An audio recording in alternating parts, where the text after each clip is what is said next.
Bem, com isso a gente chega no Transfer Learning, que é essa ideia da gente reaproveitar parâmetros de modelos que já foram treinados ou de modelos que a gente já conhece, já tem uma definição.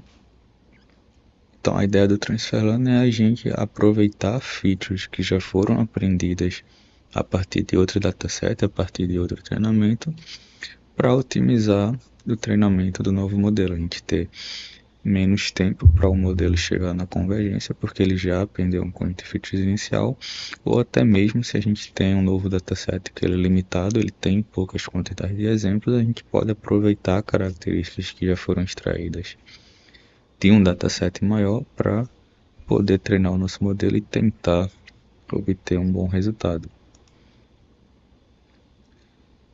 E aí dessas arquiteturas que a gente viu que tem várias configurações, várias formas que a gente pode compor as CNNs, mas basicamente elas seguem esse padrão. A gente vai ter um conjunto de camadas convolucionais que processa a entrada e vai gerando os mapas de feature ao longo da arquitetura.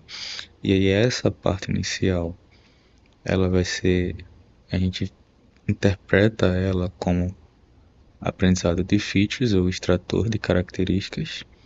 E a gente vai ter uma parte que vai interpretar essas características e vai transformar num vetor de probabilidade que é a nossa classificação. Então, basicamente, a gente pode visualizar as arquiteturas como uma parte para a extração de características e uma parte voltada para interpretar as características e fazer a classificação.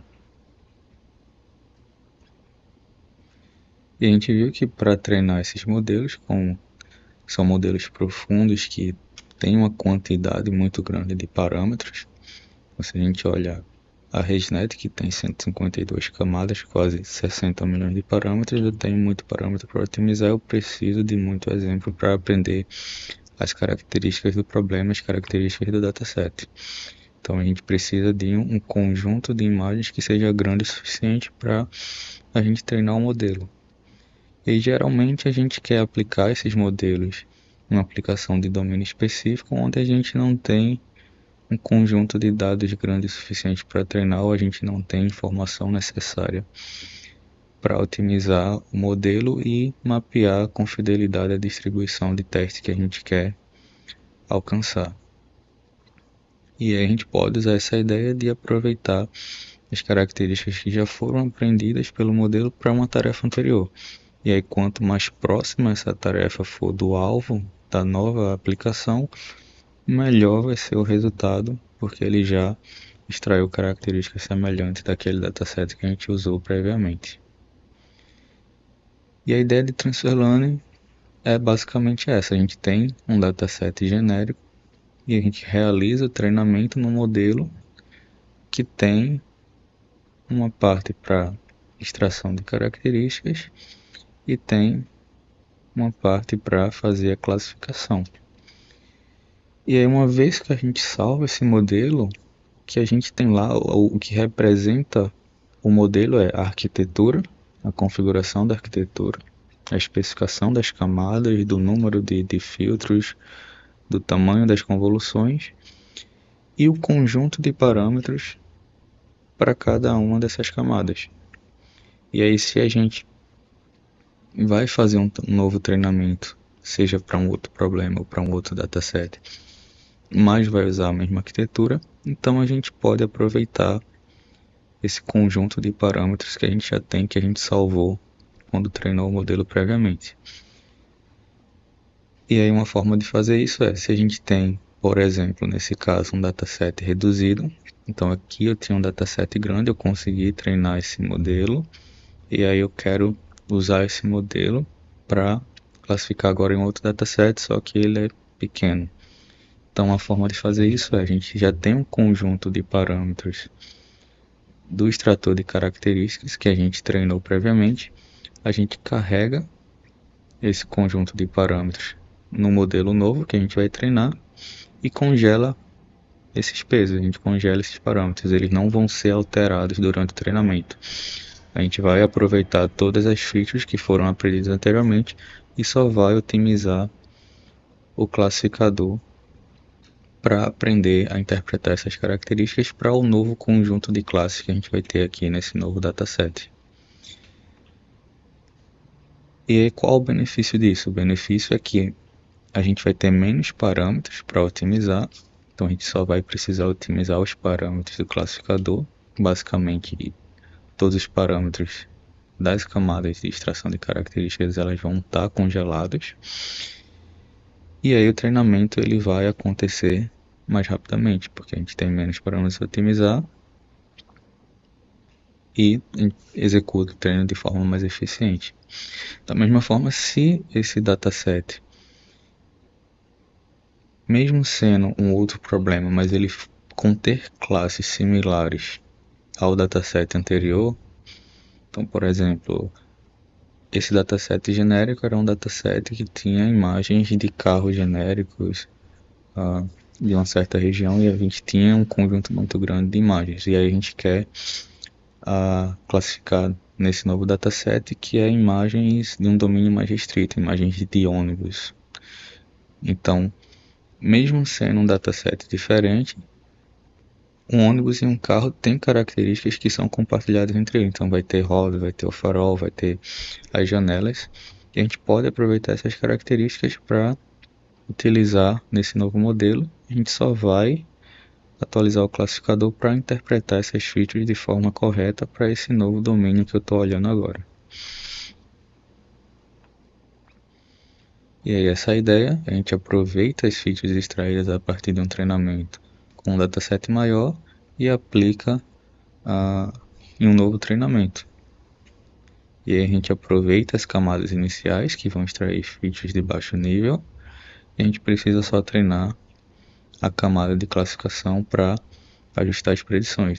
Da mesma forma, se a gente quer aproveitar um conjunto de features que foi extraída de um dataset maior, por exemplo, o ImageNet, ele tem 1000 classes. Então o classificador do ImageNet vai ter lá um conjunto de features e no final a gente vai ter um classificador, no caso do AlexNet, um classificador linear, que vai ter vai ser uma camada linear com 1000 neurônios no final para cada uma das classes. O que a gente pode fazer é, a gente aproveita todas as camadas anteriores da arquitetura e aí só muda, só altera o classificador. Não sei, eu tenho um novo dataset que agora só tem 10 classes. A gente tira essa camada linear de tamanho 1000 e coloca uma camada linear de tamanho 10. E a gente só precisa otimizar essa camada para a gente aprender os parâmetros ideais para classificar o novo conjunto de classes.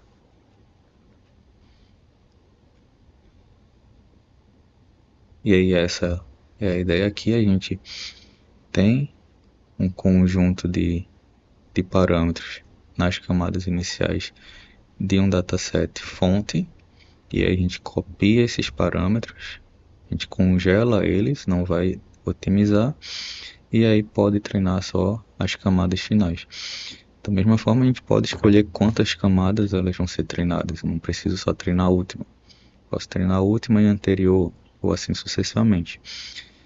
Então, como o aprendizado ele é propagado da entrada até o final, então eu posso reaproveitar qualquer camada do início até o fim para fazer um novo treinamento. E aí, quando eu for atualizar, a ideia é que a gente atualize só as camadas finais. A gente pode atualizar mais de uma camada, mas aí não faria sentido, por exemplo, eu treinar a primeira camada convolucional, congelar as camadas intermediárias e treinar a última. Então, eu teria que fazer essa otimização sequencial. Da última, eu vou escolhendo as camadas que eu quero otimizar, mas a ideia é que eu congele as iniciais e não tenha esses gaps de camadas congeladas e camadas que vão ser otimizadas. E aí com isso eu posso otimizar a arquitetura para um novo alvo, um novo target que vai ter um conjunto de classes diferentes daquela que a gente treinou anteriormente. E aí o Transfer Learning é uma estratégia que permite aproveitar esse conhecimento aprendido. E aí geralmente as features iniciais elas são compartilhadas entre diferentes problemas, porque descrevem características de alto nível. Então, as primeiras camadas convolucionais elas vão extrair features mais abstratas da imagem. Então, vai estar extraindo bordas verticais, bordas horizontais, cor, características mais básicas que são extraídas de cada região da imagem, porque a gente lembra que a convolução em uma imagem ela vai atuar em cada região, ela tem um campo receptivo de cada região da imagem. E aí as camadas iniciais vão estar olhando um campo receptivo menor e vão estar extraindo features menores da imagem, features locais. E aí, na medida que a gente vai avançando na arquitetura, a gente vai diminuindo a dimensão espacial, aumentando o tamanho da profundidade das features que a gente tem. E aí, na medida que a gente está reduzindo esse tamanho espacial, a gente está agregando features de diferentes regiões da imagem. Então, a gente está tendo um conhecimento mais global do conteúdo da imagem. A gente está extraindo o contexto da imagem. Então, a ideia é que nas camadas iniciais a gente tem mapas de ativações locais com features mais abstratas e no final da arquitetura a gente tem uma extração de um conhecimento mais global. E aí pode ser uma forma, pode ser um objeto dentro da imagem que ele é extraído em sua totalidade.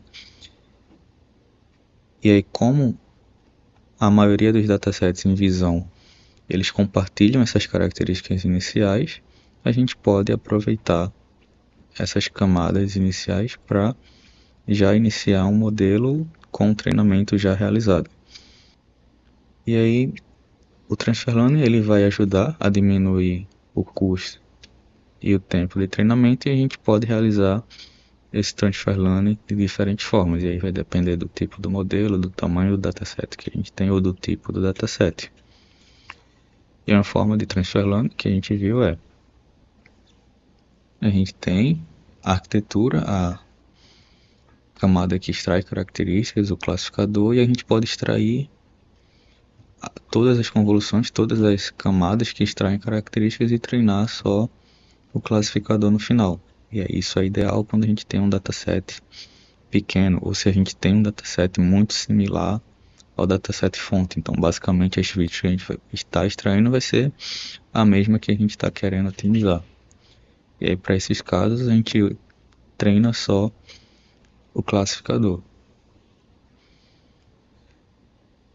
E aí segue essa ideia, a gente tem um dataset fonte, a gente tem um dataset alvo, a gente copia todas as camadas até a penúltima camada, e a última camada a gente não copia, a gente inicializa ela aleatoriamente e faz a otimização só desse conjunto de parâmetros aqui. A gente pode reusar também os parâmetros do classificador na inicialização, então a gente poderia copiar esse parâmetro aqui para esse classificador. Idealmente a gente faz isso quando o conjunto de classes ele é semelhante ao dataset fonte e ao dataset alvo. E aí a gente mantém, mesmo copiando, a gente mantém essa camada otimizável, a gente mantém todas as outras congeladas para não mudar o conjunto de parâmetros e mantém essa camada treinável, porque mesmo que as classes elas sejam semelhantes, a gente tem um novo conjunto de imagens, a gente tem um novo conjunto de dados, então o ideal é que a gente otimize o classificador para aprender as características desse novo conjunto. E a gente pode também fixar algumas camadas convolucionais e treinar outras camadas convolucionais, ajustando também as features contextuais da arquitetura. Então a gente tem lá uma rede que tem um conjunto de extratores de características, um classificador.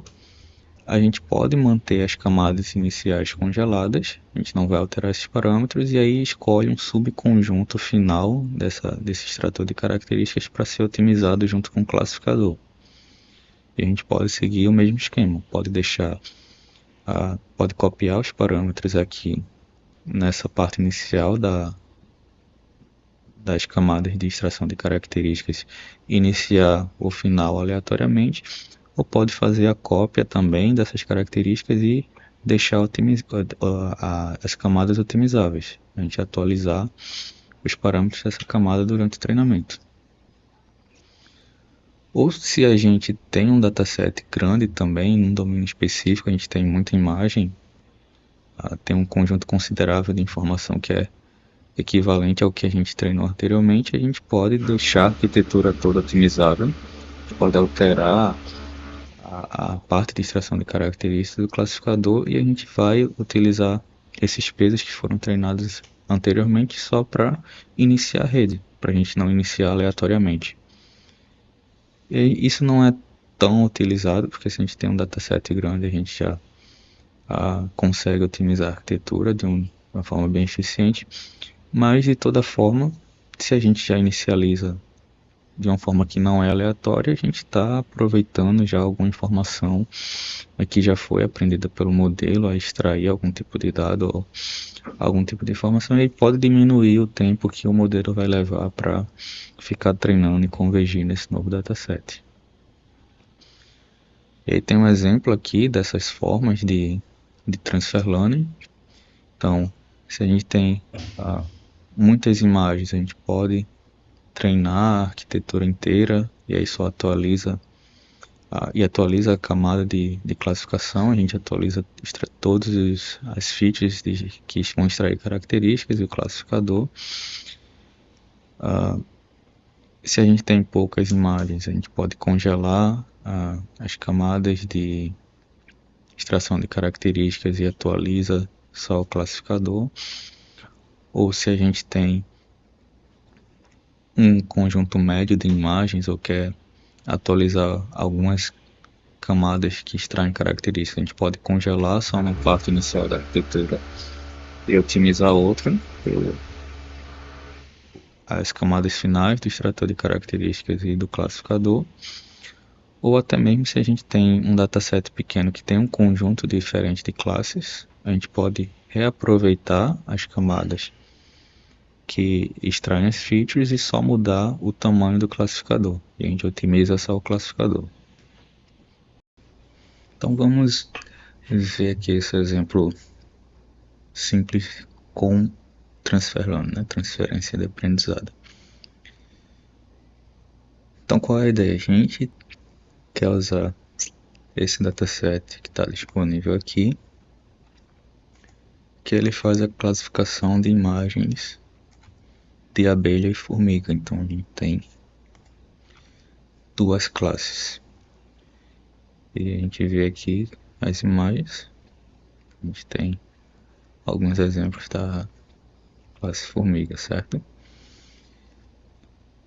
E aí a gente quer usar AlexNet, que é um modelo pronto, já está disponível no Tosh, pré-treinado. Então a gente seta aqui pré-treinado true, que significa que ele vai inicializar os pesos dessa rede com os pesos que ele já tem armazenado. E aí, quando a gente chamar esse modelo, ele vai fazer o download do arquivo de pesos, vai baixar aqui e já carrega o peso na arquitetura que a gente está instanciando. E aí, quando a gente vai criar a nossa classe dataset, então no PyTorch a gente tem que criar a classe dataset e a gente faz o loader para iterar sobre nosso objeto de dataset. E aí a gente carrega o dataset de treino, o dataset de validação e seta as transformações que a gente quer fazer nos dados para treinar o modelo. Então, basicamente, a transformação que a gente realiza é fazer um resize na imagem para 224 por 224, porque esse é o tamanho original da AlexNet. Então, se a gente está usando um modelo pré-treinado que foi treinado com essa resolução, a gente tem que usar essa mesma resolução, porque lá no final a gente vai ter um conjunto de camadas lineares que espera um mapa de ativação de um tamanho específico. E aí se a gente começa processando uma imagem de tamanho diferente, a gente vai ter no final um tensor de tamanho diferente. A gente vai ter um erro em relação à dimensão das camadas. A gente está passando um input que é diferente da camada que ele espera. Então, como a gente está usando esse modelo pré-treinado que já tem um conjunto de parâmetros que espera esse tamanho de imagem, a gente faz um resize e transforma para um tensor. E aí a gente vai ter os nossos exemplos de treino, de validação, e a gente instancia o loader.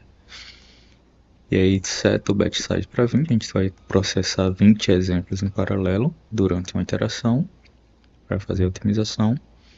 E isso vai estar randomizado para a gente criar aleatoriedade em cada época. Então os exemplos, cada passo que o modelo vai estar vendo não vão ser os mesmos, a gente vai ficar alternando durante as épocas. E a gente pode ver se a gente printar o tamanho do dataset de treino, o dataset de validação, a gente tem 244 imagens de treino e 153 imagens de validação. Então é um dataset bastante pequeno. Se a gente fosse treinar esse modelo do zero, provavelmente ele ia demorar muito para convergir, ou a gente ia chegar no overfitting muito rápido, porque a gente tem poucos exemplos, o modelo ia se sobreajustar a esses dados. A gente ia estar repetindo em muitas iterações a otimização nesse conjunto específico de exemplos, e a gente tem um risco grande de causar overfitting no modelo. Então o ideal aqui é a gente de fato inicializar um modelo pré-treinado. E aí, como a gente tem poucos exemplos, a abordagem mais ideal que a gente tinha visto antes é a gente congela o conjunto de features e tenta otimizar só o classificador. Então aí se a gente olha a arquitetura do AlexNet, né, dá um print nela, a gente lembra que ela tem uma parte que é o conjunto de features. Então a gente tem o conjunto de camadas convolucionais na AlexNet, e o classificador era baseado em um conjunto de camadas lineares. A gente tinha o dropout e a camada linear. E aí no final a gente tinha conjunto de features de saída. E aí dentro dessa arquitetura a gente já tem instanciado uma variável features, que tem esse conjunto de camadas. Tem uma variável average pooling, que aplica o average pooling nesse passo intermediário, e tem uma variável classifier que já contém as camadas lineares. E aí qual é a ideia? Para cada parâmetro que a gente tem dentro do modelo em features, então aqui dentro desse conjunto de camadas, todos os parâmetros de features eles não vão requerer que seja computado o gradiente. Significa que esses parâmetros eles estão congelados e ele não vai fazer parte do grafo que o PyTorch utiliza para fazer a otimização de modelos. A gente está removendo esses parâmetros do grafo e vai usar só os parâmetros da camada de classificação. E aí quando o PyTorch for fazer o backpropagation, que for usar o autograde, ele vai iniciar aqui a partir da loss, vai atualizar esses parâmetros, e aí todos os parâmetros daqui da variável features vão estar com requires grad false, então vão estar com gradiente nulo, ele não vai atualizar. E aí como a gente viu, a gente tem na AlexNet, o treinamento original ele tinha 1000 classes, e aí a gente quer classificar só duas classes, a gente tem formiga ou abelha, a gente quer classificar se é um dos dois. Então a gente obtém a última camada do classificador e instancia uma nova camada no lugar da original, que vai ter conjunto de features de entrada igual à camada original, 4096, mais o conjunto de features de saída vai ser o número de classes que eu tenho, que nesse caso é 2. E aí, se a gente imprimir, os nós de saída vão ser 2. Aqui no lugar dessa camada linear 4.096 e 1.000, eu vou ter 4.096 e 2. E a gente faz o treinamento normalmente, a gente define a função de loss, a gente define o otimizador, a gente aplica o treinamento, e aí se a gente for olhar como esse treinamento é realizado, é basicamente o que a gente tinha visto antes. A gente, em cada época que vai iterar sobre o dataset, a gente carrega um conjunto de dados, que é o nosso batch. Nesse caso são 20 exemplos a cada iteração. Esse batch vai conter os inputs e os labels. A gente zera o gradiente com o otimizador, o gradiente do modelo que ele está olhando. Faz a predição, calcula o erro entre a predição e as labels, isso vai ser o nosso valor de loss.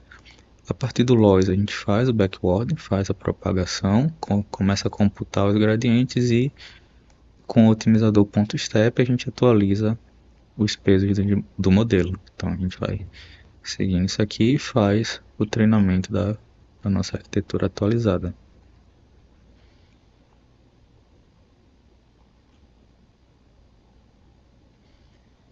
E aí a gente vê aqui, a gente começa com a loss de 0.5 e em apenas 8 épocas a gente consegue reduzir isso para uma loss bem pequena, 0.014.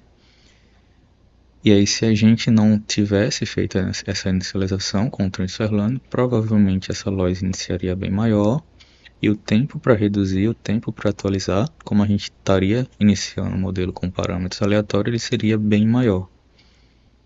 Então a gente consegue agilizar o treinamento e ainda tem um benefício que a gente só está otimizando a camada de classificação. Então ia demorar mais porque eu ia ter mais parâmetros para otimizar, ia ter que estar atualizando a camada de features e provavelmente eu não ia ter um resultado muito bom porque eu tenho poucos exemplos, então ia chegar no overfitting muito rápido. E aí, se a gente for avaliar esse modelo, a gente tem uma acurácia de 84,31 no conjunto de validação, que a gente separou para validação.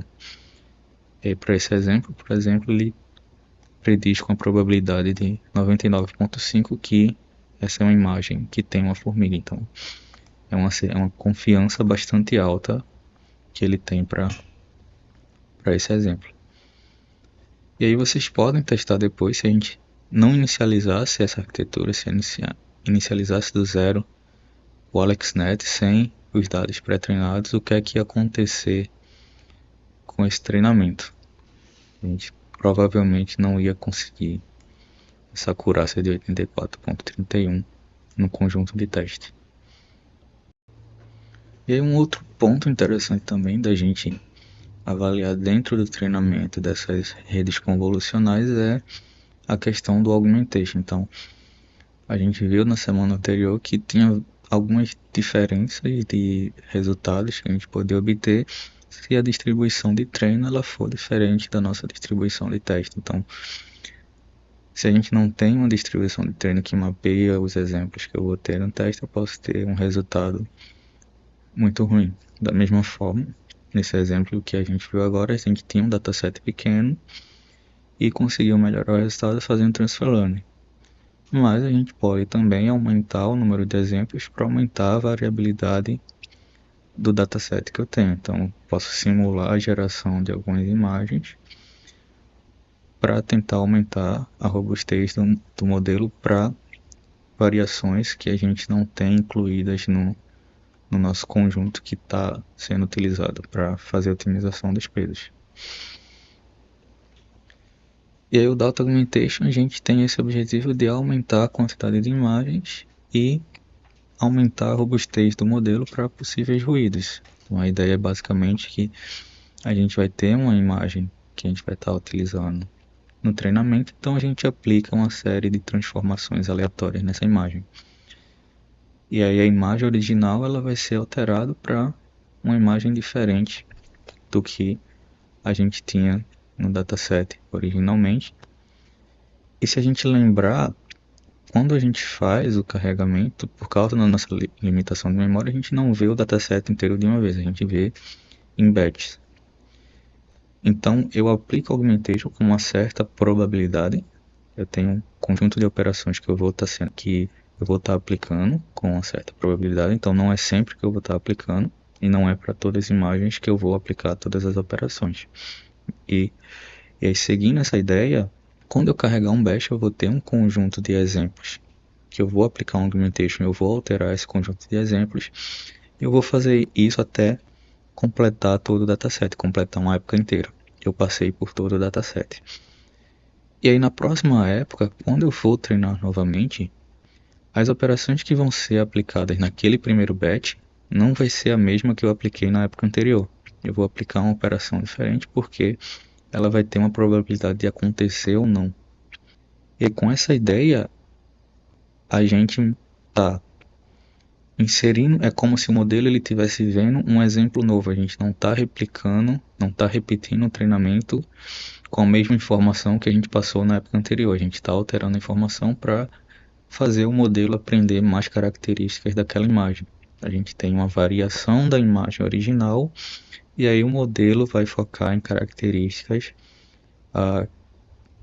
que está sendo replicado entre os batches. Então, por exemplo, se eu estou alterando a cor do objeto aqui, uma hora o modelo vê o gato azul, uma hora o modelo vê o gato vermelho, uma hora o modelo vê o gato com a cor original, sem a, a aplicação de augmentation. Então, isso força o modelo a olhar outras características além da cor do gato. Então, ele vai olhar, o gato ele tem um certo padrão no formato da orelha, ou tem que ter um rabo e 4 patas. E aí, quando a gente está inserindo essa variabilidade, a gente está induzindo ao modelo a olhar características que estão se repetindo em diferentes batches, características que ele consegue extrair mesmo que a gente aplique o augmentation. Da mesma forma, se a gente aplicar ruídos aleatórios, a gente aplicar um augmentation com ruídos, o modelo ele vai estar vendo ruídos, ele vai estar vendo que o ruído ele se altera a cada batch, a cada época, e aí ele tende a não focar no ruído para extrair as características da imagem, ele tende a focar nas características que estão se repetindo em diferentes conjuntos, em diferentes batches. E aí com isso a gente insere robustez ao ruído, porque o modelo durante o treinamento vai desprezar a informação de ruído. E aí essa é a ideia do augmentation. A gente tem o nosso conjunto de dados, tem o nosso dataset. A gente vai aplicar uma série de operações com augmentation. Então não necessariamente a gente vai aplicar uma operação por imagem. A gente pode aplicar mais de uma operação por imagem. E essa operação ela vai ter cada uma a sua probabilidade de acontecer ou não. Então, por exemplo, aqui eu fiz um crop. Eu posso dizer que o crop ele tem uma probabilidade de 30% de acontecer.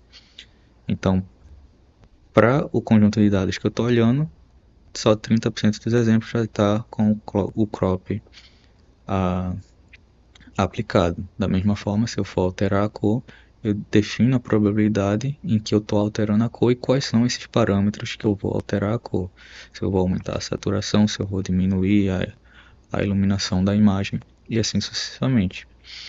E aí com isso o modelo ele tende a focar nas características mais relevantes da imagem, das características que se repetem para todas essas imagens. No caso, o formato do gato, por exemplo. Então, ele não foca aqui, eu tenho que identificar um gato laranja, mas o que é que entre essas imagens, o que é que está semelhante entre elas que está definindo o que é um gato. E aí a gente tem essas aplicações para utilizar o augmentation quando a gente está fazendo treinamento. Então, quando a gente tem um conjunto pequeno, a gente pode ter facilmente um overfitting, porque o modelo ele vai estar sempre olhando as mesmas imagens em um conjunto pequeno de imagens. Então, se a gente aplica augmentation, a gente gera imagens sintéticas que não são iguais.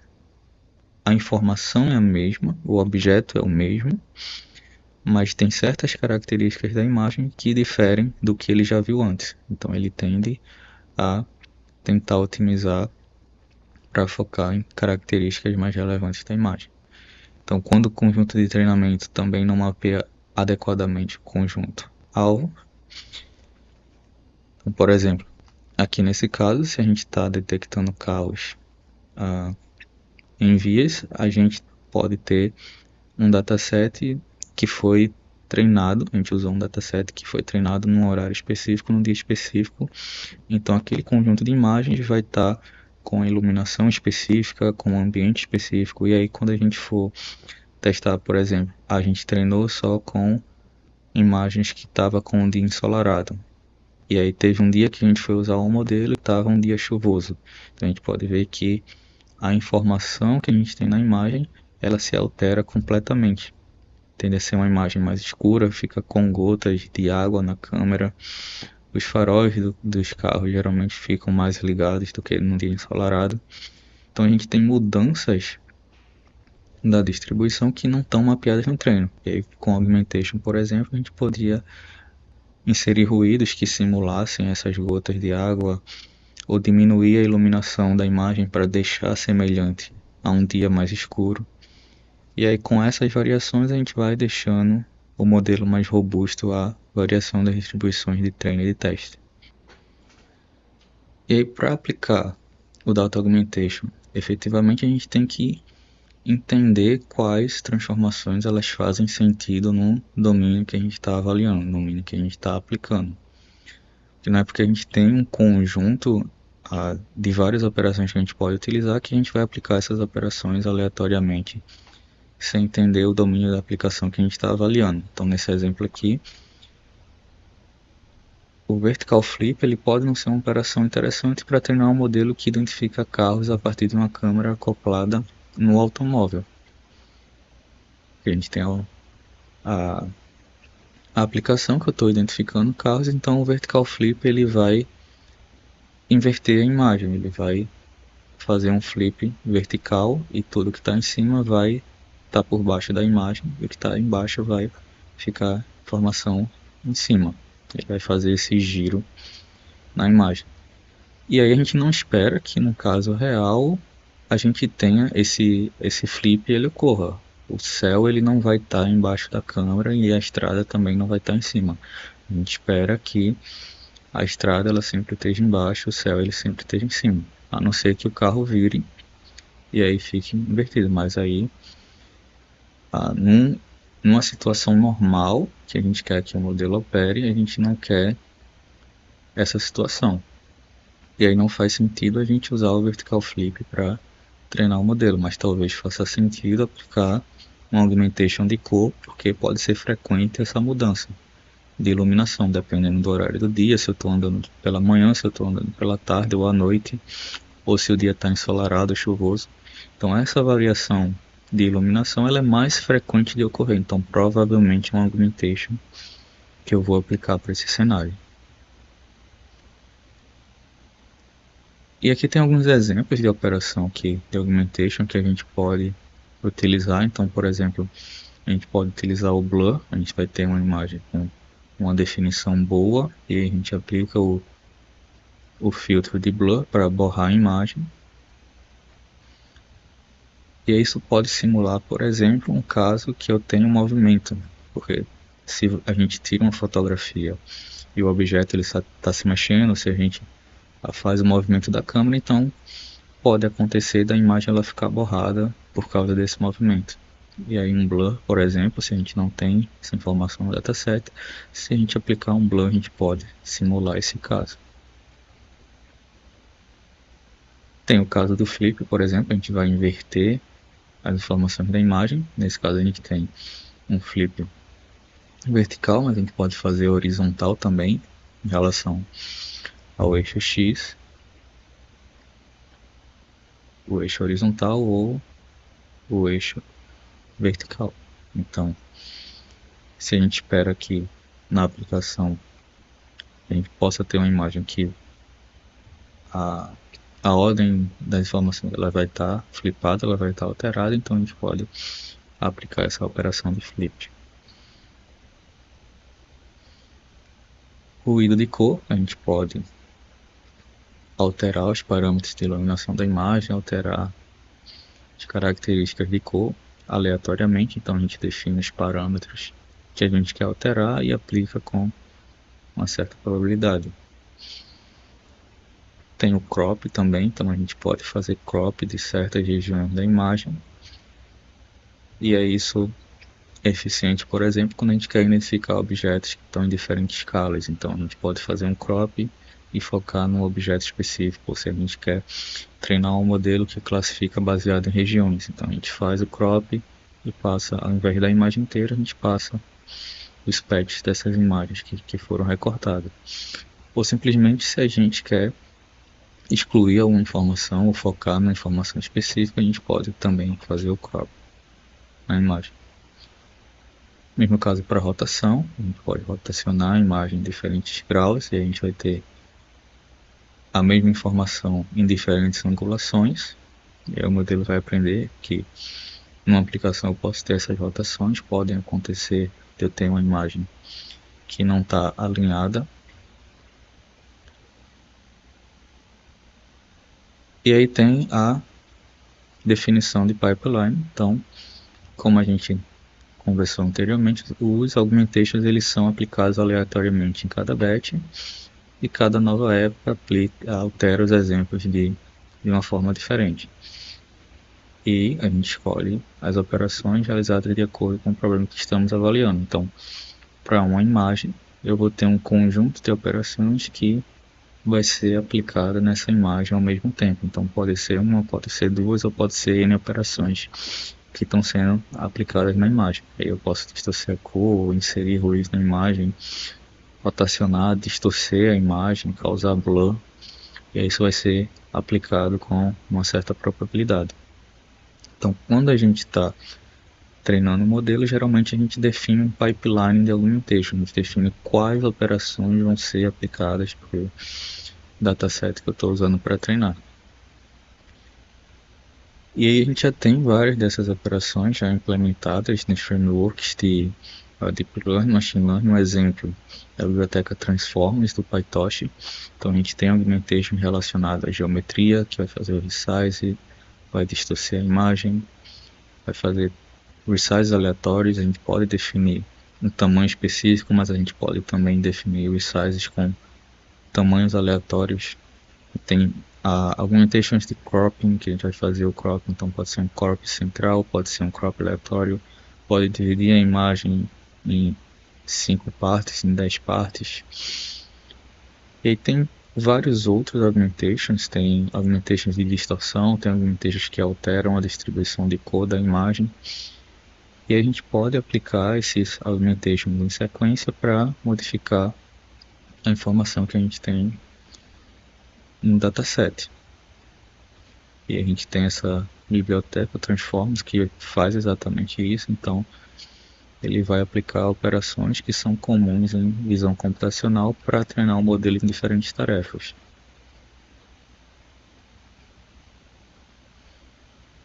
E a gente vê que a gente monta um pipeline com várias operações, a gente gera um pipeline para treino e um pipeline para validação. Então isso é um ponto importante, porque geralmente as operações de augmentation elas vão ser aplicadas apenas para o exemplo de treino. A gente não vai alterar a distribuição de validação e de teste. Porque a gente está gerando esses augmentations para otimizar o modelo. E a gente viu que o conjunto que a gente utiliza para otimizar o modelo é o conjunto de treino. Então não faz sentido eu aplicar o augmentation no conjunto de validação, porque os augmentations eles são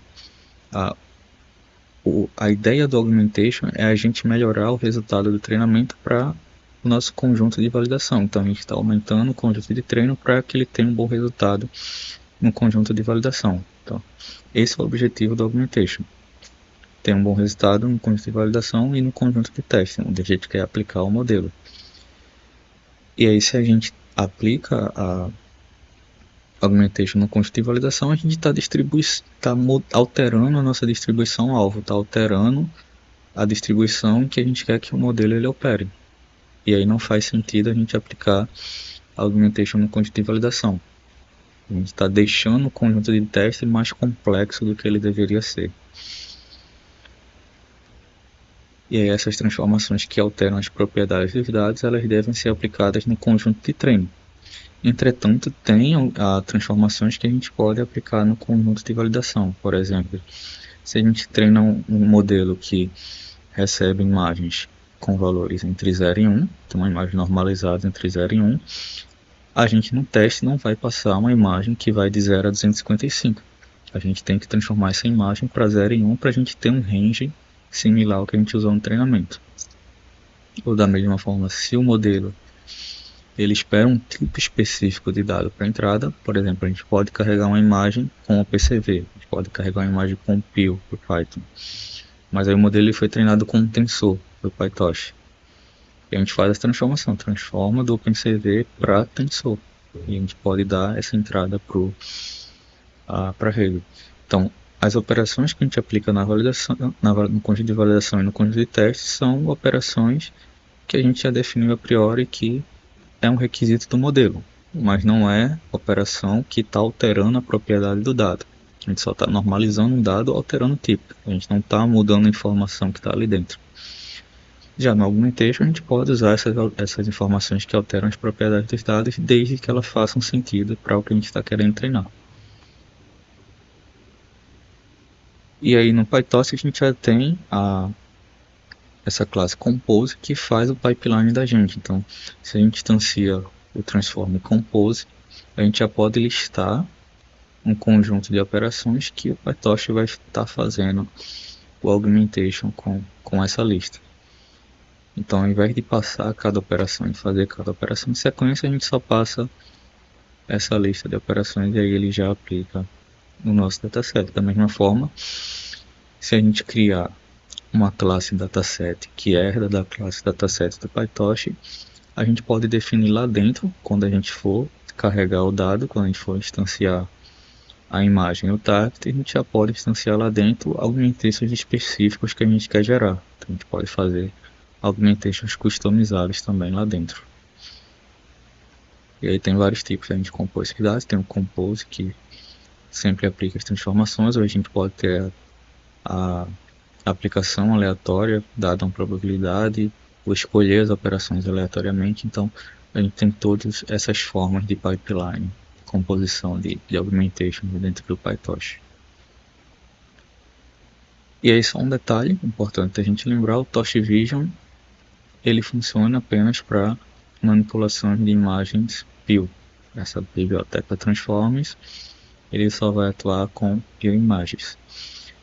E aí se a gente quiser utilizar, por exemplo, o PCV, que é no formato array, como Py, a gente pode usar a biblioteca Augmentation. Então, o Augmentation é basicamente o que a gente tem equivalente ao Transforms do Torch Vision, mas ele vai funcionar para imagens do PCV. Então a gente vai ter também uma série de operações que a gente pode utilizar, que podem alterar os dados, e a gente pode utilizar com o tipo do OpenCV.